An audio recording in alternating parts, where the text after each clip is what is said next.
তো hello guys, তো আজকে রান্না হচ্ছে আমার চিকেন। এই দেখো, দেখতে পাচ্ছ চিকেন আর পেঁয়াজ নিয়ে নিয়েছি, আর এদিকে কড়াই চাপিয়ে দিয়েছি। এবার দিয়ে দেবো তেল, তারপরে দেবো পেঁয়াজটা। পুরো ভিডিওটা দেখবে, হ্যাঁ, স্কিপ করবে না। তো দেখতে পাচ্ছ তেল দিয়ে দিয়েছি, তেলটা গরম হয়ে গেছে।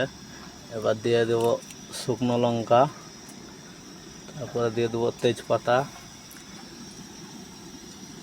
আর এটা হচ্ছে লেগ পিস। এবার দিয়ে দেবো পেঁয়াজ,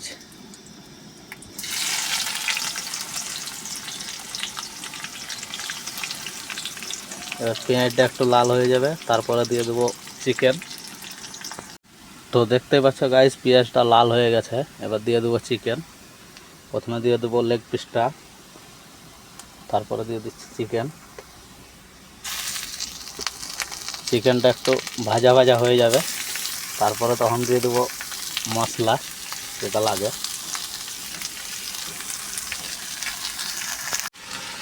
তো গাইস এখন দিয়ে দেবো টমেটো। চিকেনটা লাল হয়ে গেছে, ভাজা ভাজা হয়ে গেছে, টমেটোটা একটু গলে যাবে, তারপরে দিয়ে দেবো মশলাটা। একাই আছি তো ওই জন্য পুরো ভিডিওটা দেখাতে পারছি না, ভিডিওটা করতে পারছি না একাই। এখন টমেটো গলে গেছে, এখন দিয়ে দেবো মশলা। এর মধ্যে আছে, আমার গ্লাসের মধ্যে সব রকমই আছে। আদা বাটা আছে, রসুন বাটা আছে, কাঁচা লঙ্কা বাটা আছে, হলদি আছে, জিরে আছে, আর চিকেন মশলা আছে, আর গরম মশলা আছে। এবার এর মধ্যে দিয়ে দিব মশলাটা, সব একসঙ্গে মিক্স করে নিয়েছি। রান্না সেরকম জানি না আমি, কেমন হবে।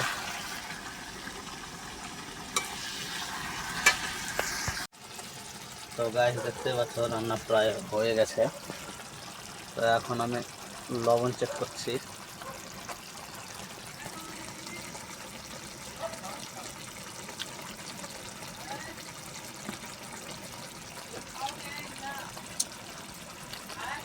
তো গাইস আমার রান্না কমপ্লিট। তো এখন নিয়ে নিয়েছি প্লেটে ভাত। এবার নিয়ে নিব চিকেন। প্রথমে নিয়ে নেব লেগ পিসটা।